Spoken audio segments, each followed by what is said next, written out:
Assalamualaikum warahmatullahi wabarakatuh. Segala puji bagi Allah, Tuhan semesta alam, yang mana Allah Subhanahu wa Ta'ala telah menciptakan 7 lapis langit tanpa tiang dan menciptakan 7 lapis bumi tanpa gantungan. Dan kita semua dijadikan umat Nabi Muhammad SAW bernaung padanya.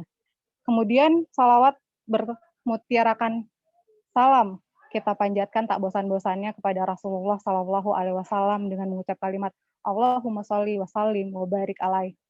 Mudah-mudahan kita yang hadir secara virtual ini senantiasa mendapatkan syafaat yang sudah dijanjikan oleh Allah dan sudah dijanjikan oleh Nabi Muhammad SAW, yakni pada hari tidak bergunanya harta yang berlimpah, pangkat, anak dan cucu, melainkan yang berguna hanyalah hati yang beriman. Pada hari ini, sore hari ini tepatnya, acara yang diselenggarakan oleh Army Cipta Property Dai Marketer yang bekerja sama dengan Bidik Misi Indonesia mengangkat tema yakni Islam Rahmatan lil Alamin. Dan pada sore hari ini saya sudah di ruang virtual ini sudah ada Ustadz Sabran Mujahidin selaku pembina Salim Makassar, Aliansi Pengusaha Muslim, yang juga pada sore hari ini akan bersama-sama kita membagi ilmu. Assalamualaikum Ustadz. Waalaikumsalam warahmatullahi wabarakatuh. Bagaimana kabar Ustadz di hari yang ke-21 ini? Alhamdulillah, baik-baik. Alhamdulillah. Ya khair. Ini amin. Program acara Cahaya Indah Ramadan ini merupakan apa ya, pada saat saya sedikit cerita Ustadz, pada saat saya ditawari untuk menjadi host di acara ini, terus melihat tema Islam Rahmatan lil Alamin disinkronkan dengan bisnis, itu seperti Allah sedang mau memberikan saya jawaban atas doa-doa saya setelah saya resign dari kantor 2018 lalu, memilih untuk menjalankan sebuah bisnis sosial, dan hari ini saya mau lebih menggali lagi. Untuk mempersingkat waktu, mungkin saya langsung ke Ustadz saja. Silakan Ustadz. Baik. Assalamualaikum warahmatullahi wabarakatuh. Alhamdulillahirabbil alamin wa bihi nasta'inu ala umuri dunya waddin. Asyhadu an la ilaha illallah wa asyhadu anna Muhammadan abduhu wa rasuluhu allati la nabiyya ba'd. Allahumma shrah li sadri wa yassir li amri wahlul 'uqdatam min lisani yafqahu qawli. Qala Allah fi kitabil karim wa billahi minasyaitonir rajim. Bismillahirrahmanirrahim. Wa ma arsalnaka illa rahmatan lil alamin. Shadaqallahul adzim. Pemirsa yang dimuliakan Allah Subhanahu wa taala, alhamdulillahirabbil alamin. Tidaklah bosan-bosannya kita memanjatkan puji syukur kita kehadirat Allah Subhanahu wa taala atas limpahan nikmat yang diberikan kepada kita.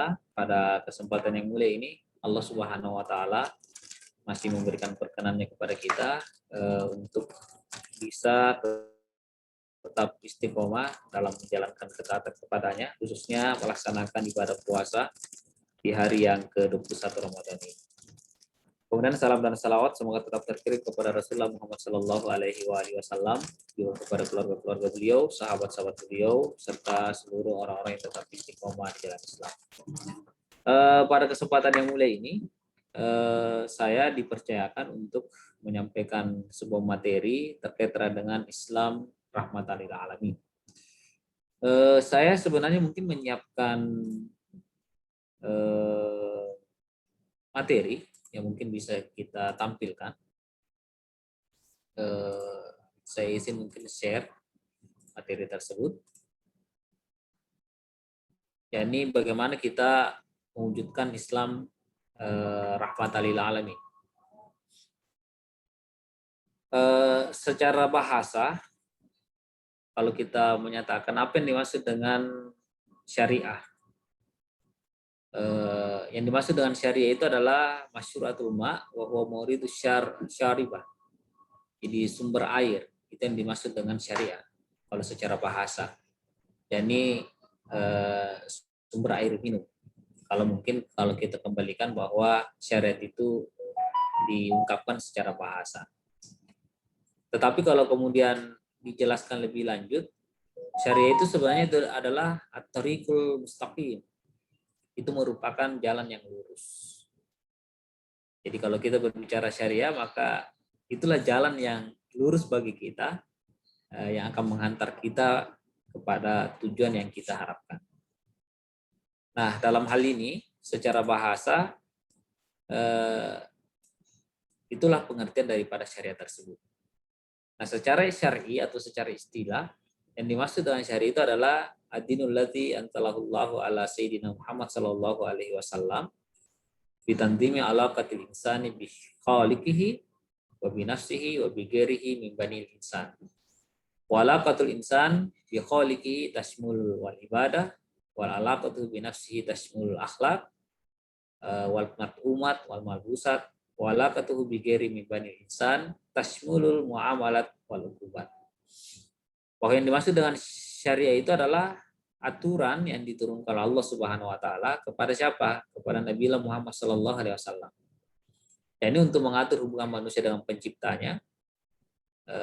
Itulah meliputi aspek ibadah. Kemudian juga mengatur hubungan manusia dengan dirinya sendiri. Itulah yang mencakup aspek akhlak, makanan dan pakaian.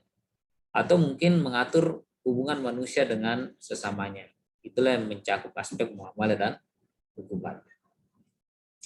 Nah, dari aspek bahasa tadi, makanya kalau bisa kita gambarkan dalam bentuk diagram, maka sesungguhnya syariah yang Allah Subhanahu wa taala turunkan kepada kita itu mengatur aspek hubungan kita dengan Allah, itu aspek akidah dan ibadah, mengatur hubungan kita dengan sesama manusia dalam aspek muamalah, hukumat. Disinilah mungkin tadi digambarkan tentang bisnis, muamalah ada di dalamnya. Kemudian juga mengatur aspek hubungan manusia dengan dirinya sendiri. Itulah aspek bagaimana kita mesti jujur, akhlak ya. Atau mungkin makanan-makanan yang kita konsumsi, minuman-minuman yang kita konsumsi pula, termasuk dalam hal ini pakaian yang kita gunakan.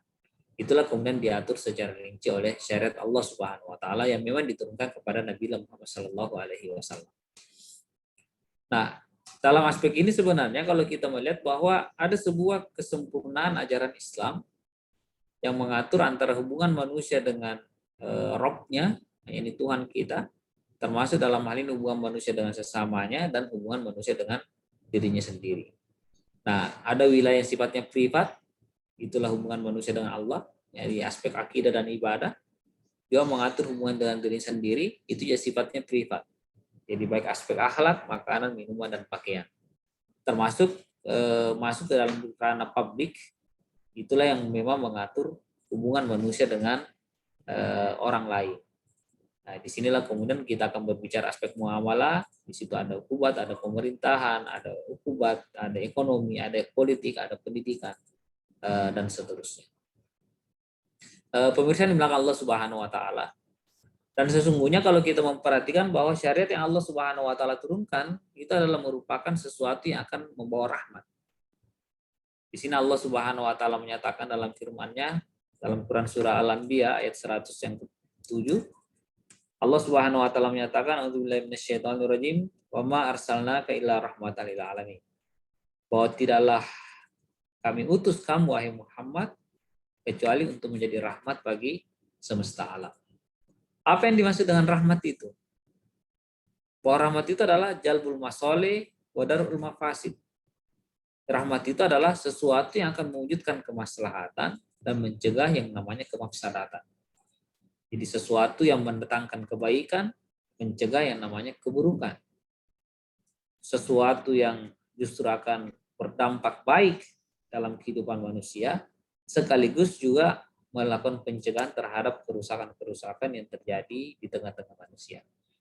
Artinya apa? Bahwa ketika Allah Subhanahu wa taala menurunkan risalah Islam kepada kita, maka risalah Islam itu akan mewujudkan kemaslahatan dan mencegah yang namanya kerusakan. Nah, dalam hal ini makna rahmat bagi manusia adalah bahwa risalah Islam diturunkan untuk mewujudkan kemaslahatan, yakni jalbun masoleh, dan untuk mencegah kemafsadatan atau darul mafasid dari mereka. Ini sebagaimana disampaikan oleh Al-Alamah Syekh Taqiyuddin Nabhani dalam salah satu kitab yang ditulis oleh beliau. Sebagaimana juga apa yang disampaikan oleh Imam Asy-Syaukani dalam kitab Fathul Qadir. Beliau menjelaskan bahwa yang dimaksud dengan wa ma arsalnaka illa rahmatan lil alamin, penjelasannya itu adalah ma arsalnaka ya Muhammad bisyara'i wal ahkami illa rahmatan lil jami'in nas. Bahwa kami tidak mengutus kamu menjadi wahai Muhammad kecuali untuk menjadi rahmat bagi seluruh alam. Maknanya itu adalah kami tidak mengutusmu wahai Muhammad dengan syariat dan hukum-hukum kecuali bahwa hal tersebut menjadi rahmat untuk seluruh manusia. Jadi apa yang diturunkan Allah Subhanahu wa taala kepada kita sesungguhnya itu adalah kebaikan-kebaikan yang ada di dalamnya. Sehingga terwujudnya kemaslahatan yang dijalbul masalih dan tercegahnya kemafsadatan atau darul mafasid merupakan hasil dari penerapan Islam. Jadi hasil dari penerapan syariat Allah Subhanahu wa taala yang memang telah diturunkan kepada kita. Bagaimana wujud rahmatan lil alamin itu? Inilah mungkin sedikit saya ingin urai. Dalam kitab Al-Muwafaqat itu kemudian juga dijelaskan oleh Imam Masyatibi bahwa ada kemaslahatan-kemaslahatan yang bisa diwujudkan ketika syariat Islam itu direalisasikan di dalam kehidupan kita. Yang kemudian lebih lanjut boleh menjelaskan bahwa ada yang sifatnya daruriyah, ada yang sifatnya pokok, atau ada yang sifatnya vital. Yang dalam hal ini dalam bentuk penjagaan-penjagaan yang akan terwujud ketika perkara tersebut direalisasikan di dalam kehidupan.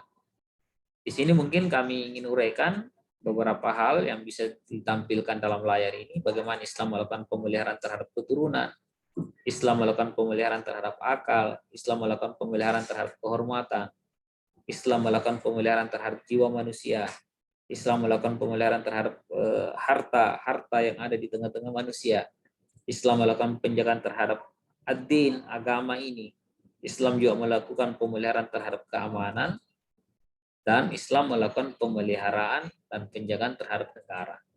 Saya ingin contohkan dalam kesempatan yang mulai ini, bagaimana Islam melakukan penjagaan terhadap, contoh saja mungkin kalau kita berbicara kehormatan. Jadi al-muhafadzah al-karomah. Bagaimana Islam melakukan penjagaan terhadap kehormatan seseorang. Kalau kita melihat bagaimana bentuk Islam melakukan penjagaan terhadap kehormatan, yakni salah satu contoh yang bisa kita saksikan adalah Allah Subhanahu wa taala mensyariatkan yang namanya kewajiban menutup aurat. Jadi kewajiban aurat baik laki-laki ataupun kepada perempuan. Walaupun yang memang menarik juga ternyata antara aurat laki-laki dan aurat perempuan itu berbeda.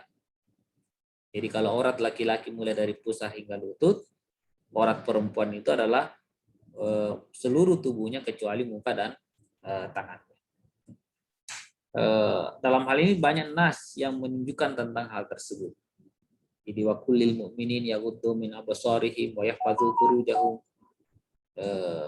dalam Quran surah An-Nur, untuk menjelaskan tentang bagaimana seorang laki-laki diwajibkan untuk memelihara pandangan dan menutup kemaluan, yakni menutup auratnya.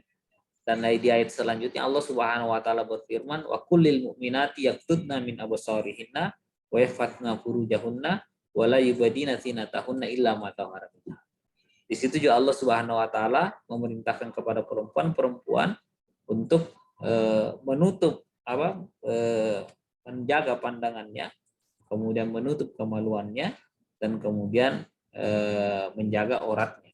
Nah, dalam hal ini adalah merupakan sesuatu hal yang justru dilakukan untuk melakukan penjagaan terhadap kehormatan seseorang. Kenapa? Bagaimanapun tubuh ini adalah kehormatan. Ketika tubuh itu dimunculkan, ditampakkan di hadapan manusia-manusia lain, maka cenderung tubuh itu justru akan dilecehkan. Dan ini bisa kita saksikan. Banyak sekali pelecehan-pelecehan yang terjadi pada tubuh seseorang disebabkan atau yang menjadi wasilahnya atau menjadi sarana untuk hal tersebut adalah ditampakkannya tubuh tersebut. Dan mohon maaf, yang banyak korban untuk perkara ini adalah kaum hawa atau perempuan-perempuan. Ini yang paling banyak menjadi korban. Mungkin kita menyatakan bahwa itu kalau terbuka juga tidak akan menimbulkan masalah. Terbukti di negara-negara seperti Amerika Serikat yang mungkin memahami konsep kebebasan, liberalisme, itu kemudian bebas untuk membuka aurat. Itu mungkin disampaikan oleh mereka di hadapan kita. Padahal kalau kita saksikan, di tengah pemahaman mereka yang mungkin bebas untuk membuka aurat, sekaligus juga bebas untuk melakukan tindakan apapun, termasuk maaf ya apa yang disebut dengan free sex ya, seks bebas, itu adalah sesuatu hal yang menjadi pemahaman mereka. Apakah ternyata itu mampu untuk mencegah tindakan pelecehan terhadap kehormatan tubuh ini? Ternyata kemudian data menunjukkan, sebagaimana mungkin bisa kita cari atau bisa kita temukan dalam data-data yang mungkin banyak di internet, bisa kita temukan. Dari 20 juta kasus kriminal yang terjadi di Amerika setiap tahun, 4 juta kasus diantaranya itu karena kasus pelecehan seksual. Yang mungkin di dalamnya ada kasus pemerkosaan.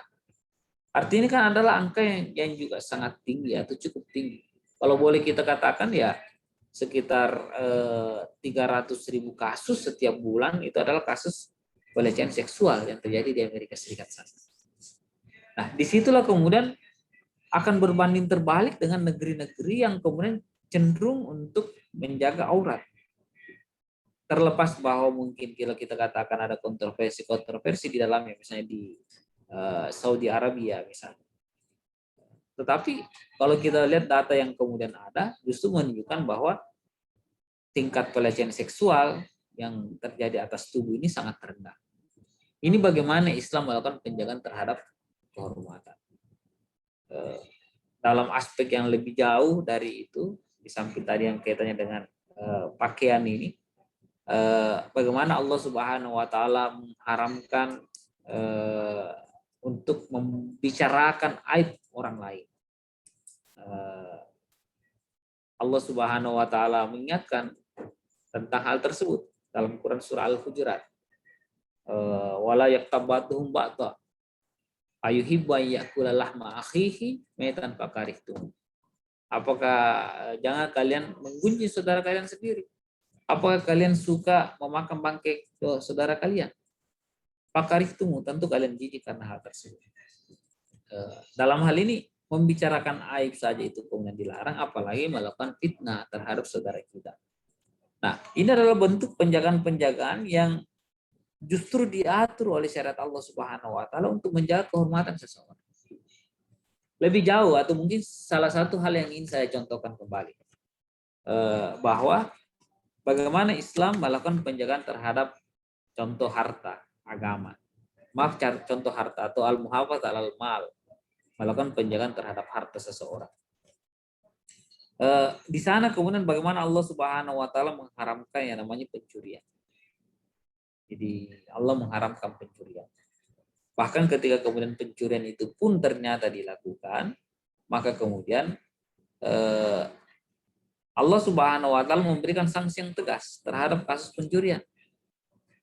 Jadi Allah Subhanahu wa taala berfirman, wasariqatu faqta'u aydiyahum. Pencuri laki-laki dan pencuri perempuan maka potonglah tangan dari keduanya. Nah, hukuman potong tangan bagi kasus pencurian itu justru akan mencegah tindakan pencurian yang serupa. Walaupun dalam hal ini sebenarnya dalam kasus pencurian yang dalam pandangan syariat Islam itu dipotong tangannya, itu adalah orang yang mencuri lebih dari 1/4 dinar. Jadi 1 dinar itu kurang lebih 4,25 gram emas, maka 1/4 dinar itu ya 1 gram emas lebih sedikit. Nah, kalau misalnya mungkin kalau kita katakan sekarang harga emas seharga 900.000 atau 1 juta rupiah per gramnya, maka kemudian orang yang dipotong tangannya karena mencuri itu adalah orang yang mencuri yang nilainya lebih dari 900.000 rupiah atau 1 juta rupiah. Kalau lebih dari itu menunjukkan bahwa yang bersangkutan memang mencuri bukan karena kebutuhan terdesak, tetapi karena keserakahan. Dan inilah yang dipotong tangannya dalam pandangan Islam. Dan kita yakin ketika hal tersebut diterapkan di dalam kehidupan, maka justru akan meminimalisir tingkat pencurian di tengah-tengah masyarakat. Mungkin mohon maaf kalau kita bandingkan dengan kehidupan kita sekarang yang hampir setiap saat kita mendengarkan kasus pencurian, apalagi dengan teknologi informasi yang betul-betul begitu luar biasa sekarang ini, hal tersebut justru kemudian menjadi sesuatu yang menjadi konsumsi kita sehari-hari. Artinya apa? Mungkin menjadi sebuah hal yang perlu untuk dilihat lebih lanjut apakah kemudian tatanan hukum yang diterapkan atas kita mampu untuk menyelesaikan kasus pencurian ini. Atau artinya mungkin penerapan sanksi yang diberikan kepada orang yang melakukan pencurian. Ini bagaimana Islam melakukan penjagaan terhadap harta. Bahkan mungkin kalau kita berbicara lebih jauh secara sistematis yang dilakukan oleh negara, bagaimana Islam mensyariatkan yang namanya mata uang tertentu yang dijadikan sebagai basis mata uang. Jadi dalam Al-Quran, dalam Quran surat Taubah itu dinyatakan oleh Allah Subhanahu wa taala, alladzina yaknizuna dzahaba wal fiddata wa la yunfiquna fi sabilillah. Dan orang-orang yang enggan untuk mensedekahkan atau menginfakkan emas dan perak yang mereka miliki untuk diinfakkan di jalan Allah Subhanahu wa taala, maka Allah menyatakan fabasyirhum bi'adzabin alim. Maka berikanlah berita kepada mereka bahwa mereka akan diberikan azab yang pedih. Di sini secara tidak langsung Allah Subhanahu wa taala menyatakan kepada kita di situ yaknituna sahaba wal fiddah, jadi emas dan perak. Secara tidak langsung Allah Subhanahu wa taala memang memberikan sebuah penjelasan kepada kita bahwa basis mata uang yang semestinya dijadikan sebagai sandaran dalam bertransaksi dalam kehidupan masyarakat itu mestinya disandarkan kepada emas dan perak. Emas dan perak. Dan memang kalau kita kaji lebih jauh, emas dan perak ini memiliki keunggulan dibanding mata uang yang disebut dengan fiat money. Apa itu fiat money? Sebenarnya mata uang kertas yang tidak memiliki basis nilai kecuali undang-undang yang menyatakan bahwa mata uang tersebut bernilai. Tapi seandainya mungkin kalau kita katakan undang-undang menyatakan bahwa basis mata uang yang kita pegang sekarang ini sudah tidak bernilai, maka pada saat itu uang-uang yang kita pegang itu justru tidak ada nilainya. Nah, disinilah kemudian sebenarnya Islam mensyariatkan bagaimana kita menggunakan emas dan perak. Ada beberapa bukti yang menunjukkan bahwa emas dan perak ini adalah merupakan sandaran dalam mata uang. Pertama, dalam aspek kasus pencurian yang sebenarnya kami kemukakan tadi atau yang saya kemukakan tadi, yang justru disandarkan kepada 1,5 dinar ya, atau 1/4 dinar. Itu artinya basisnya itu adalah emas. Bagaimana ketika kemudian orang mengeluarkan zakat malnya, zakat hartanya, juga kemudian disandarkan kepada emas. Jadi mungkin ketika dia menyimpan emas atau uang yang nilainya 20 dinar emas atau 200 dirham perak, maka disitulah dia wajib untuk mengeluarkan zakat. Nah, ini adalah bukti yang menunjukkan bahwa Islam mensyariatkan bahwa standar mata uang yang digunakan dalam transaksi di tengah-tengah masyarakat itu adalah menggunakan basis emas atau basis perak. Nah, dan di sini kemudian kalau kita melihat bahwa ada kelebihan-kelebihan yang dimiliki oleh emas yang tidak dimiliki oleh apa yang disebut dengan fiat money atau mata uang kertas yang disandarkan kepada undang-undang yang menyatakan bahwa hal tersebut bernilai.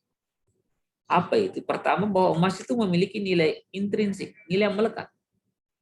Meskipun kemudian kita bagi berapapun emas itu, maka tetap dia akan bernilai. Mau bagi 2, mau bagi 4, mau bagi 8, maka emas itu akan tetap bernilai.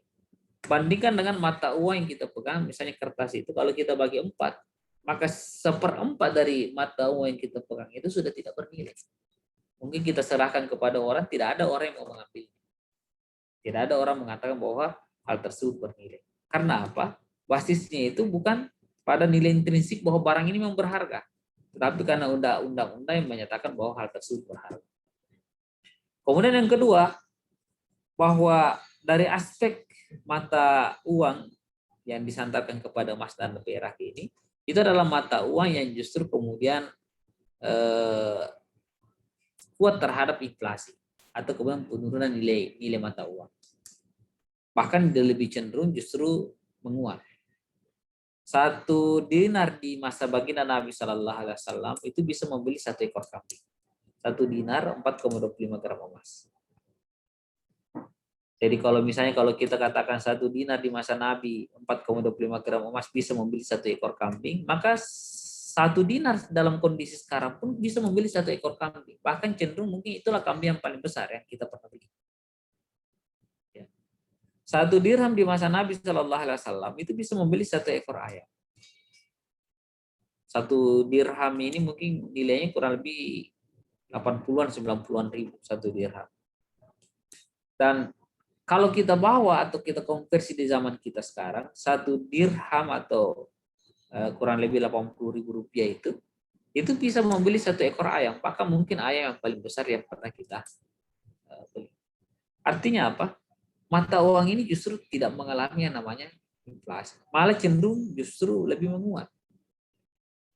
Justru cenderung menguat. Bandingkan mungkin, maaf ya, kalau boleh kita bahasakan dengan mata uang yang kita gunakan sekarang, 100.000 rupiah di zaman dulu berbeda dengan 100.000 rupiah di zaman sekarang.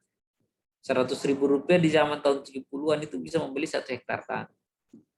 100.000 rupiah. 100.000 rupiah sekarang kita bawa ke pasar mungkin hanya cukup membeli 1 ikan, 1 ekor ikan, kemudian apanya lagi namanya, lomboknya dan tomatnya dan seterusnya. Hanya cukup itu. Malah cenderung mungkin tidak cukup. Nah, ini contoh yang saya ingin ungkapkan pada kesempatan yang mulia ini, bahwa Islam itu menjaga harta, melakukan pemeliharaan terhadap harta. Tentu dalam hal ini mungkin kita tidak bisa uraikan semuanya, kita tidak bisa urai secara keseluruhan, tapi setidaknya memberikan sebuah penggambaran kepada kita bahwa Allah Subhanahu wa taala menurunkan syariat Islam kepada kita itu adalah untuk kebaikan bagi kita semua. Dan kebaikan-kebaikan itu akan terwujud ketika hal tersebut diterapkan di dalam kehidupan. Inilah mungkin yang bisa kami sampaikan dalam kesempatan yang mulia ini sebagai pengantar. Saya kira saya kembalikan kepada moderator jika ada hal yang mungkin ingin diperdalam dari apa yang saya paparkan. Wallahu a'lam bishawab. Masya Allah Ustadz. Ya, sudah banyak sih sebenarnya Ustadz, saya mau bertanya karena di kolom chat saya masih belum menemukan pertanyaan apa-apa. Jadi mungkin saya duluan kali ya Ustadz yang ya, silakan. Kalau tentang wujud rahmatan lil alamin, tentang memelihara yang namanya kehormatan tadi yang Pak Ustadz bilang, bahwa perempuan dan laki-laki diwajibkan untuk menutup aurat. Bagaimana? Saya punya banyak teman yang akhirnya masih belum menutup auratnya sampai saat ini karena katanya belum siap, niatnya juga katanya belum, kasih pakai jilbabnya dulu, hatinya dulu katanya, daripada itu bagaimana Ustadz? Karena ini juga sudah ada Hidayani dari Makassar yang angkat tangan, silahkan mungkin bisa langsung buka mic-nya aja, jadi bisa Pak Ustadz juga sekalian mendengarkan. Silahkan Ibu.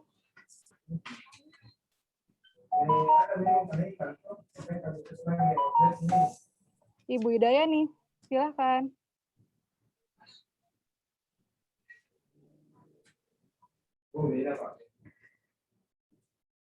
Atau itu aja dulu Pak Ustadz. Dengan satu lagi Pak Ustadz. Belum dibuka katanya unmute-nya. Tunggu bentar. Ibu buka, kalau boleh Ibu buka di ujung sebelah kiri bawah Bu. Ada gambar mic. Udah? Oh iya Bu. Silahkan. Assalamualaikum. Waalaikumsalam warahmatullahi wabarakatuh. Ya. Mohon terkait dengan menjaga kesehatan ya. Jangankan pakai menutup aurat, jangankan tidak menutup aurat saja itu kadang-kadang masih terjadi pelecehan. Contohnya kasus yang baru-baru ini ya, cadar seperti itu. Ada pemahaman di masyarakat bahwa kalau seseorang yang sudah bernikah atau bercadar itu pemahaman agamanya jauh lebih baik daripada mereka yang tidak pakai gitu. Saya pribadi juga cenderung ke arah situ sih sebenarnya, karena kalau menurut saya orang yang sudah bernikah itu dia lebih paham gitu, karena sebenarnya nikah itu kan hukumnya sunnah ya. Nah, jadi kalau menurut saya ya otomatis lebih paham agama gitu kan, tapi kenyataan yang saya lihat itu malah jauh dari yang saya harapkan seperti itu. Terus pertanyaan yang kedua mengenai itikaf ini Ustaz, beberapa keutamaan itikaf di 10 hari terakhir Ramadan. Sementara perempuan itu lebih utama untuk melakukan aktivitas ibadah di rumah. Terus yang kedua ditambah dengan kondisi saat sekarang ini pandemi. Gimana ini Ustaz solusinya? Terima kasih. Assalamualaikum warahmatullahi wabarakatuh. Waalaikumsalam warahmatullahi wabarakatuh. Silakan Pak Ustadz dijawab dulu. Baik, mungkin terima kasih atas pertanyaan yang disampaikan kepada saya. Yang pertama mungkin yang saya bisa tanggapi itu kan adalah kaitannya dengan istilah jilbab hati ya. Istilah jilbab hati dengan jilbab secara fisik. Sebenarnya kalau kita ingin mendudukkan perkara ini, bahwa perintah untuk menutup aurat, perintah juga untuk menggunakan jilbab itu adalah perintah yang sifatnya dilakukan secara fisik. Terlepas bahwa nanti kita mau terima secara rela, mungkin karena belum terbiasa, atau kemudian secara rela dalam hal ini memang karena muncul kesadaran yang paripurna berkaitan tentang hal tersebut, atau mungkin baru kita berusaha untuk mencoba melakukannya, itu adalah sesuatu hal yang lain. Kenapa? Sama halnya mungkin kalau kita katakan ingin belajar. Belajar itu untuk awal terkadang butuh kerja keras. Tapi kalau sudah terbiasa belajar, maka justru kemudian sesuatu hal yang dibutuhkan kerja keras itu menjadi sesuatu hal yang sudah dianggap bagian dari kehidupan kita. Nah, sama halnya dengan jilbab atau menggunakan kerudung atau menutup aurat dalam hal ini. Maka ini adalah sesuatu hal yang memang untuk awal itu adalah sesuatu yang memang perlu dibiasakan, dan itu butuh kerja keras. Butuh kerja keras. Dan menurut saya itu kurang tepat istilah saya ingin menjilbabi dulu hati saya baru menjilbabi tubuh saya. Mestinya itu kemudian dilakukan secara berbarengan. Dalam hal ini pada saat yang sama kita menjilbabi fisik kita atau menutup aurat kita, dan pada saat yang sama pula kita memperbaiki diri kita. Dalam hal ini kan itu kan kerjanya adalah memperbaiki nafsiyah kita, memperbaiki hati kita. Itu yang mestinya kemudian dilakukan secara berbarengan. Karena nas-nas yang menunjukkan tentang hal tersebut sangat jelas. Dalam Al-Quran surah Al-Ahzab itu Allah Subhanahu wa taala menyatakan ya ayuhan nabi qul li azwajika wa banatika wa nisa'il mu'minina yudanina 'alaihinna min jalabibihin. Wahai Nabi, perintahkanlah kepada istri-istrimu, anak-anakmu, dan perempuan-perempuan mukminah, hendaklah mereka mengulurkan jilbab ke seluruh tubuh mereka. Sebenarnya orang-orang Arab sebelum datangnya Islam itu tidak terbiasa menggunakan jilbab. Ini yang perlu kita luruskan juga, itu perlu kita garis bawahi. Bahwa sebelum datangnya Islam, orang-orang Arab itu tidak menggunakan jilbab. Ya. Orang-orang Arab terbiasa telanjang sebelum datangnya Islam, terutama wanita dari kalangan bawah. Itu mereka terbiasa telanjang. Mereka terbiasa menampakkan auratnya. Tapi setelah diturunkannya Islam ini kepada mereka dan Islam mereka terima, maka akhirnya menutup aurat dan menggunakan jilbab ini adalah menjadi sebuah kebiasaan. Dan inilah dianggap sebagai budaya Arab. Padahal itu adalah budaya Islam yang justru dimulai di Arab. Ini mungkin dua aspek yang mesti didudukkan dulu. Budaya Islam yang dimulai di Arab. Cuma karena Islam adalah merupakan agama yang sifatnya universal, budaya Islam yang dimulai di Arab itu kemudian akhirnya menyebar luas ke seluruh penjuru dunia termasuk negeri kita. Mungkin awalnya di negeri kita tidak semua orang langsung terbiasa. Tetapi ada daerah-daerah tertentu yang justru kemudian sudah mulai terbiasa untuk menggunakan jilbab. Kalau kita lihat dokumentasi pendahulu kita di negeri ini, misalnya di daerah Padang, ya, Sumatera Barat, di daerah Aceh, itu kita akan banyak temukan mereka menggunakan jilbab atau menggunakan kerudung setidaknya atau menutup aurat. Itu adalah suatu hal yang justru terbiasa. Nah, cuma memang kita tahu bahwa negeri kita ini lama dijajah oleh Belanda. Itu tidak bisa kita pungkiri. Dan proses sekularisasi juga kemudian terjadi pada saat itu. Maka disitulah kemudian memang menjadi sebuah tantangan. Ada upaya untuk menjauhkan kaum muslimin dari penerapan Islam, kemudian dari sisi budaya juga mereka tidak mengambil Islam, tetapi justru kemudian cenderung pada budaya yang dibawa oleh penjajah, akhirnya menjadi sebuah tantangan tersendiri untuk melakukan proses Islamisasi buat negeri kita, ya, yang dilakukan oleh kaum muslimin pada saat itu. Itu yang mesti didudukan. Sehingga saya katakan bahwa jilbab hati ini semestinya disejalankan dengan jilbab secara fisik. Bukan kemudian dipertentangkan, malah cenderung bahwa saya ingin cenderung jilbab hati dulu baru jilbab fisik. Ya sebenarnya kan kalau kita mencoba untuk melakukan pendalaman, ya ini kan kaitannya nanti dengan persoalan pembiasaan. Saya juga ingin menyatakan bahwa memang tidak semua orang yang sudah menutup aurat itu semuanya langsung otomatis baik. Ya. Tidak semua. Artinya apa? Bahwa yang dilakukan oleh mereka sudah melaksanakan satu dari apa yang disyariatkan oleh Allah Subhanahu wa taala.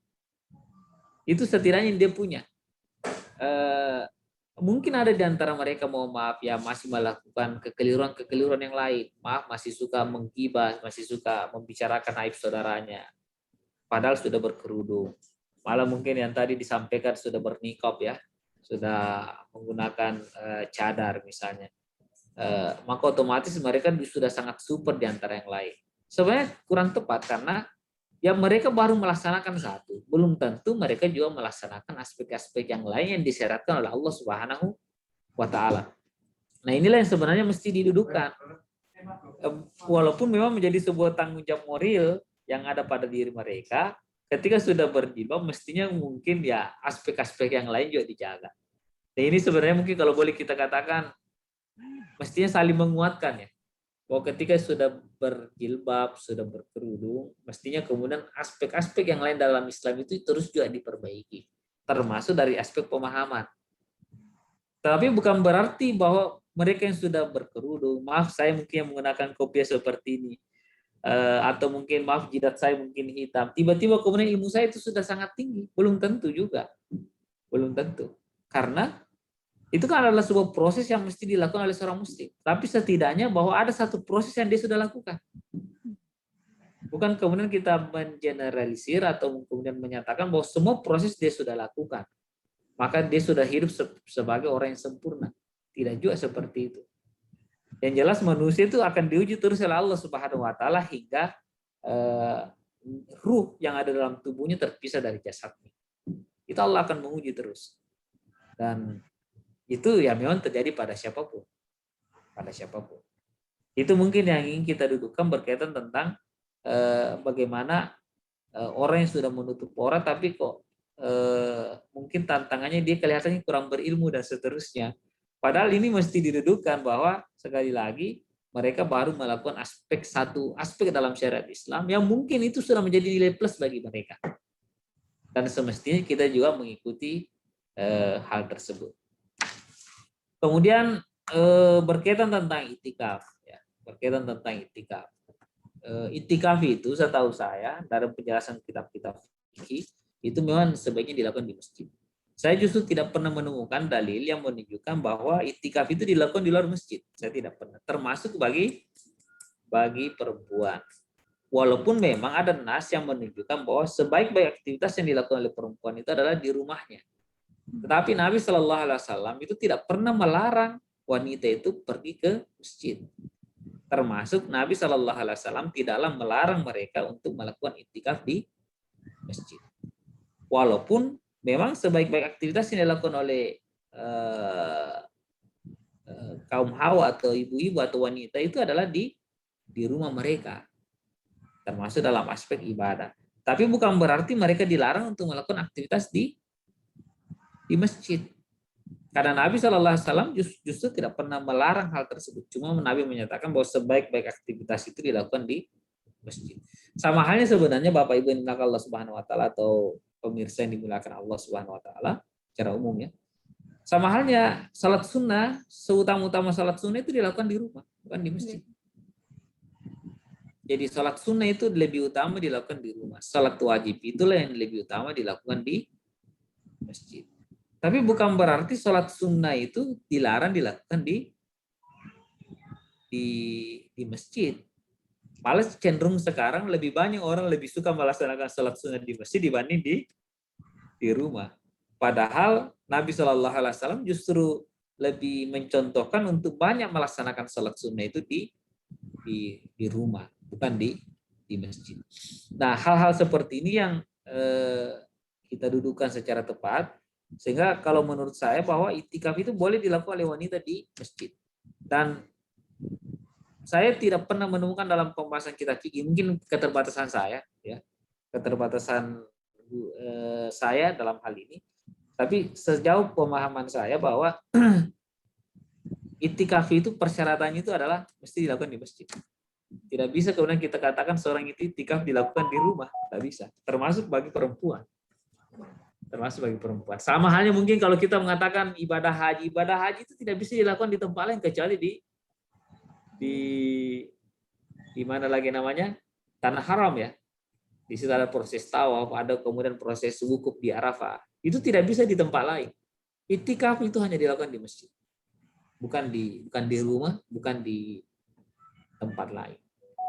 Walaupun bukan berarti wanita dilarang, bukan berarti bahwa tidak boleh melakukan zikir di rumah, tidak. Atau mungkin zikir di tempat lain, bukan. Silahkan dilakukan. Itu mungkin. Nah, terkait dengan pandemi, ya memang inilah ujian bagi kita semua. Sebenarnya baik laki-laki ataupun perempuan memang diuji oleh Allah Subhanahu wa taala dengan adanya pandemi COVID-19 ini. Dan saya mungkin terlepas bahwa di situ ada yang percaya atau tidak percaya, tapi yang jelas bahwa yang namanya penyakit yang mewabah itu sudah disikapi oleh baginda Nabi Shallallahu Alaihi Wasallam. Sudah disikapi. Artinya apa? Bahwa dalam rentang kehidupan manusia penyakit mewabah itu akan selalu muncul. Malah kemudian ada penelitian menunjukkan bahwa setiap 100 tahun itu muncul penyakit mewabah ini. Setiap 100 tahun. Disitulah mungkin kalau kita membaca kitab-kitab tafsir, cara Allah Subhanahu wa taala untuk menunjukkan tentang pemeliharanya terhadap seluruh makhluknya. Artinya kan makhluknya Allah Subhanahu wa taala kan bukan hanya manusia. Bukan hanya manusia. Sekarang kan mungkin manusia dengan akal pikirannya itu mampu untuk menemukan misalnya obat ya. Mampu menemukan obat. Sehingga kemudian berbagai macam bakteri, berbagai macam virus itu kemudian sudah bisa sudah bisa kemudian disembuhkan ya, atau mungkin dimatikan dengan obat yang ditemukan oleh manusia ini. Tetapi Allah memberikan sebuah cara untuk menjaga makhluk-makhluknya itu. Ada proses mutasi yang terjadi pada makhluk ini, termasuk mungkin dari yang virus corona itu kan bermutasi. Virus corona bermutasi yang kemudian kita kenal sekarang disebut dengan coronavirus disease 19 ya, atau COVID-19. Itu adalah proses mutasi dari virus corona yang sebenarnya dari dulu sudah ada. Yang namanya kelelawar itu punya penyakit flu. Punya penyakit yang tersimpan di dalam diri mereka, tetapi manusia sudah menemukan obatnya. Nah, tetapi disitulah cara Allah memelihara makhluknya ini, yang termasuk dalam hal ini COVID-19, ya mereka bermutasi. Dan itu ternyata menjadi sebuah dampak buruk bagi kehidupan manusia. Dan Nabi Shallallahu Alaihi Wasallam sudah memberikan contoh bahwa dalam aspek menghadapi wabah virus, maka Nabi Shallallahu Alaihi Wasallam itu kan melakukan lokalisasi. Sebenarnya mungkin konsep lockdown itu sebenarnya itu yang dilakukan oleh Nabi Shallallahu Alaihi Wasallam, tapi itu untuk pada saat penanganan wabah penyakit yang baru terjadi. Cuma kan kita terlambat, seluruh dunia terlambat, termasuk di negeri kita terlambat. Bahkan mungkin cenderung kita ini menyepelekan hal tersebut. Setelah menyebar, baru kemudian kita mau meminta lockdown. Sementara lockdown ini sudah tidak memungkinkan karena akan berbenturan dengan kepentingan yang lain atau hajat-hajat yang lain, termasuk hajat untuk makan. Nah, itu kan sudah tidak memungkinkan untuk lockdown. Sehingga kemudian yang memang bisa dilakukan sekarang adalah konsep herd immunity itu, atau mungkin kekebalan secara komunal, dan inilah mungkin yang bisa kita lakukan sekarang, termasuk dalam hal ini cara-cara yang mungkin yang disebut dengan sistem protokol kesehatan sekarang. Misalnya mungkin menggunakan masker. Saya sebenarnya punya masker, saya tidak memakai. Ya. Saya mungkin di tempat yang terpisah dengan orang, jadi menggunakan masker ketika bertemu dengan orang, sering mencuci tangan, kemudian apalagi menjaga jarak ya. Itu adalah konsep-konsep yang semestinya dilakukan oleh kita, oleh kaum muslimin. Dan konsep isolasi ini sebenarnya sudah dilakukan dari dulu oleh kaum muslimin. Bahkan penemu pertama konsep karantina dan isolasi itu adalah Kesultanan atau Kekhilafan Utsmani yang ada di Turki sana. banyak dokumentasi yang menunjukkan bahwa mereka sudah melakukan konsep karantina, konsep isolasi untuk menekan mewabahnya penyakit menular. Oke Ustadz, ada satu pertanyaan terakhir mungkin Pak Ustadz, karena ini tinggal 10 menit kalau tidak salah. Ini ada pertanyaan, ini juga menjadi salah satu pertanyaan dari saya sih sebenarnya Pak Ustadz, mewakili teman-teman. Bagaimana sebenarnya implementasi dari rahmatan lil alamin ini di kedudukan bisnis zaman now? Sekarang saya menjalankan bisnisnya itu virtual Pak Ustadz. Itu bagaimana kaidah-kaidah kita menjalankan bisnis biar kita tidak melakukan kecurangan atau kebatilan? Silahkan Pak Ustadz. Ya. Sebenarnya kalau kita berbicara bisnis ini kan nanti kalau boleh kita katakan ini kan luas ya. Bisnis itu kan luas cakupannya. Dan banyak sarana-sarana yang mesti kemudian banyak sarana dan cara atau uslub dan wasilah yang memang perlu kita bedah satu persatu. Sebenarnya Islam telah memberikan penjelasan demikian rinci berkaitan tentang hal tersebut satu persatu juga. Makanya kan sebenarnya tidak boleh kita melakukan apalagi namanya analogi secara general ya, bahwa ini boleh, ini tidak boleh. Yang penting dalam Islam itu tidak merugikan orang. Karena Islam tidak mengenal istilah yang penting jangan merugikan orang. Tapi ada memang ketentuan yang diatur dalam syariat yang mengatur tentang proses bisnis yang terjadi. Tapi memang ada panduan secara umum. Misalnya panduan secara umum tidak boleh melakukan penimbunan terhadap barang gitu ya, yang disebut dengan ihtikar, tidak boleh melakukan penimbunan, tidak boleh mengembangkan dalam bentuk riba ya. Jadi baik itu riba fadl atau riba nasya. Tetapi ini kan nanti dibedakan antara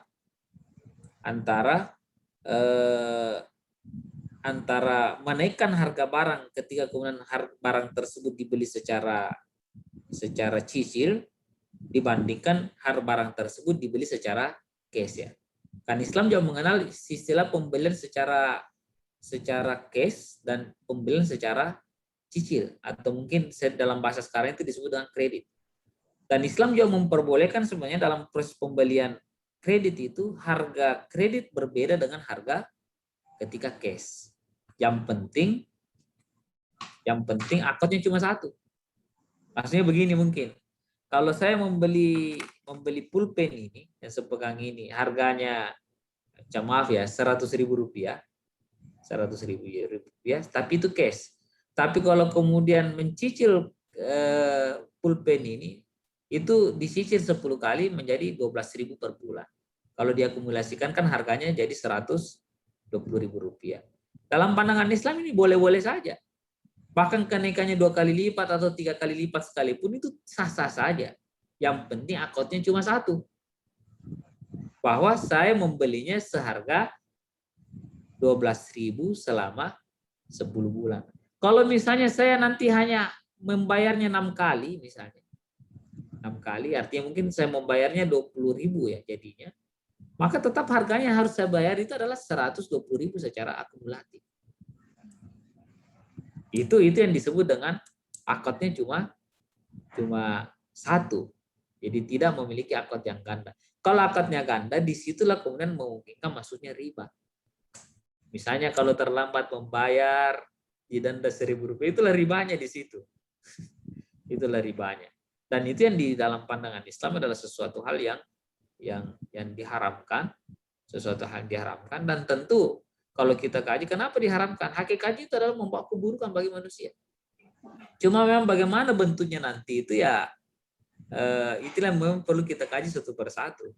Walaupun sebenarnya bagi kita sebagai hamba, jadi bagi kita sebagai hamba, yang selalu ditekankan di dalam diri kita itu adalah kita menghambakan diri kita kepada Allah Subhanahu wa taala dalam bentuk patuh terhadap perintahnya dan meninggalkan apa yang dilarang, bukan karena ada maslahat semata-mata. Bukan karena ada manfaat di situ. Karena kalau itu sandarannya boleh jadi kita tidak mau melakukan apa yang disyariatkan Allah Subhanahu wa taala. Tetapi bahwa itu adalah perintah Allah. Kita melakukannya karena semata-mata ini perintah Allah, bagian dari pengabdian kita kepada Allah Subhanahu wa taala. Adapun maslahat itu adalah sesuatu yang memang menjadi buah dari apa yang kita lakukan. Buah dari apa yang kita lakukan. Tapi tidak boleh itu yang dijadikan sebagai sandaran dalam melakukan aktivitas. Tapi secara akidah sekali lagi, secara keyakinan kita yakin bahwa itu takun syar'u yakun maslahatu. Di mana ada syariat Allah Subhanahu wa taala pasti di situ ada kemaslahatan. Walaupun mungkin akal kita belum mampu menjangkau maslahatnya. Mungkin dalam pandangan mata kita belum melihat secara jelas apa maslahatnya, apa kebaikannya, belum kita lihat. Tetapi yakinlah bahwa di situ pasti ada kemaslahatan. Baik itu baik pribadi kita ataupun mungkin secara komunal. Karena boleh jadi kemaslahatan itu sebenarnya komunal, bukan pribadi. Misalnya contoh, saya ingin contohkan. Dalam Al-Quran itu dinyatakan begini. Walakum fil kisasin hayatun ya ulil albab. Di dalam kisah itu terdapat kehidupan bagi kalian, wahai orang-orang berpikir. Nah, kisah itu kita tahu ada namanya hukum kisah, hukum terhadap pelanggaran tubuh orang lain. Kalau dia membunuh, maka kemudian ahli keluarga daripada yang terbunuh tadi itu berhak menuntut membunuh juga. Itu berhak. Bagi misalnya merontokkan gigi orang, itu satu gigi dalam pandangan Islam itu dinilai dengan 10 ekor onta. 10 ekor onta mungkin 200 juta ya. Nah, satu gigi. Nah, mungkin kita katakan, kenapa kemudian kita katakan bahwa yang namanya kisah itu terdapat kehidupan? Bukankah orang yang dikisah itu mati jadinya ketika dia dikisah? Tapi ternyata kalau kita melihat itu memang bukan memberikan kehidupan bagi orang yang membunuh, tetapi memberikan kehidupan bagi masyarakat secara keseluruhan. Artinya apa? Siapa yang akan berani membunuh ketika dia tahu ketika dia membunuh, dia juga bisa dibunuh.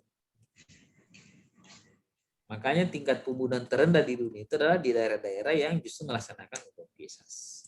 Itu mungkin yang bisa saya tambahkan dari apa yang bisa saya jelaskan. Karena waktu juga yang sudah ingin memisahkan kita di ruang virtual ini, sebenarnya masih ada yang mau bertanya Pak Ustadz, tapi waktunya sudah sangat mepet, sepertinya tinggal 6 menit lagi. Jadi kalau boleh saya minta 1, 2, 3 kalimat untuk menutup acara ini Pak Ustadz. Silahkan. Baik, mungkin terima kasih. Sekali lagi bahwa Islam itu adalah sebuah agama yang diturunkan Allah Subhanahu wa taala untuk mendatangkan kebaikan bagi kita. Dan agama yang mendatangkan kebaikan bagi kita ini adalah sesuatu yang justru akan menolak kerusakan-kerusakan yang muncul ketika hal tersebut diterapkan.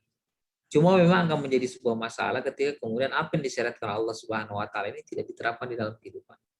Boleh jadi masalah-masalah yang menimpa kita secara pribadi, boleh jadi menimpa kita sebagai sebuah masyarakat atau bahkan negara. Penyebabnya itu karena kita justru tidak melaksanakan apa yang disyariatkan Allah Subhanahu wa taala. Sehingga tentu bagi kita sebagai seorang muslim, kita mengajak orang-orang yang ada di sekitar kita yang dimulai dari diri kita untuk menjalankan syariat Allah Subhanahu wa taala tersebut di dalam kehidupan. Termasuk dalam hal ini bagaimana mendorong negara kita untuk melaksanakan syariat Allah Subhanahu wa taala. Dan yakinlah ketika perkara tersebut diterapkan di dalam kehidupan justru akan mendatangkan kemaslahatan bukan hanya bagi orang-orang Islam, tetapi non-muslim sekalipun. Jadi bukan hanya bagi orang-orang Islam tapi non-muslim sekalipun. Karena Allah memang menegaskan wa ma arsalnaka illa rahmatan lil alamin. Tidaklah kuturunkan risalah Islam ini yang dibawa oleh baginda Nabi sallallahu alaihi wasallam kecuali untuk menjadi rahmat bagi seluruh alam.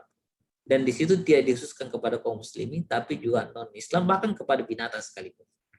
Termasuk benda-benda yang tak bernyawa sekalipun. Islam itu adalah rahmat bagi mereka. Ini mungkin dalam kesempatan yang lain bisa kita juga kaji bagaimana Islam itu mendatangkan rahmat bagi hewan, rahmat bagi benda-benda yang tak bernyawa, dan seterusnya. Wallahu a'lam bishawab. Masya Allah. Terima kasih Pak Ustadz atas waktunya sore hari ini. Dan teman-teman yang masih belum dijawab, mungkin masih ada pertanyaan lanjutan. Nanti akan dijawab di grup, katanya ada grup WA juga di Dai Marketer. Dan silahkan mengirimkan saja, nanti akan disambungkan ke Ustadz Sabran untuk bisa menjawabnya di kemudian hari. Terima kasih sekali lagi Pak Ustadz. Tak ada kata seindah doa, tak ada perbuatan yang baik sebaik memohon maaf dan bertaubat. Semoga apa yang disampaikan oleh Ustadz Sabran menjadi jawaban atas doa-doa kita selama ini. Kurang lebihnya acara ini saya mewakili penyelenggara mengucapkan mohon maaf. Billahi taufik wal hidayah. Wassalamualaikum warahmatullahi wabarakatuh. Waalaikumsalam. Selamat menunggu waktu berbuka puasa. Makasih. Saya mohon undur diri. Oke, terima kasih Ustaz. Terima kasih Pak Ustaz. Ya, terima kasih Ustaz.